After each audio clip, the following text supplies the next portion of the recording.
Srikrishna trust ఆధ్వర్యంలో 10వ తరగతిలో 450 మార్కులకు పైగా ఉత్తీర్ణత సాధించిన యాదవ సంఘం విద్యార్థులకు శ్రీకృష్ణ ట్రస్ట్ ఆధ్వర్యంలో సూర్యాపేట జిల్లా కేంద్రంలోని ఐఎంఐ ఫంక్షన్ హాల్లో నగదు బహుమతితో పాటు షీల్డ్లు అందజేశారు. ఈ కార్యక్రమానికి ముఖ్య అతిథిగా మాజీ రాజ్యసభ సభ్యులు బడుగుల లింగయ్య యాదవ్, కోదాడ మాజీ శాసనసభ్యులు బొల్లం మల్లయ్య యాదవ్లు పాల్గొన్నారు.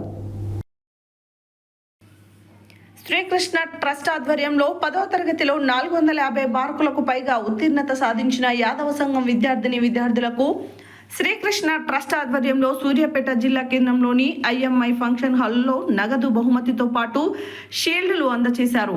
ఈ కార్యక్రమానికి ముఖ్య అతిథిగా మాజీ రాజ్యసభ సభ్యులు బడుగుల లింగయ్య యాదవ్, కోదాడ మాజీ శాసనసభ్యులు బొల్లం మల్లయ్య యాదవ్, బీసీ సంఘం నాయకులు వట్టే జానయ్య యాదవ్, శ్రీకృష్ణ ట్రస్ట్ అధ్యక్షులు డాక్టర్ ఊర రామ్మూర్తి, యాదవ సంఘం నాయకులు సీనియర్ జర్నలిస్ట్ వజ్జ వీరయ్య యాదవ్, లింగమంతుల స్వామి దేవాలయం చైర్మన్ పోలబోయిన నర్సయ్య యాదవ్, ఊర గాయత్రి తదితరులు పాల్గొన్నారు.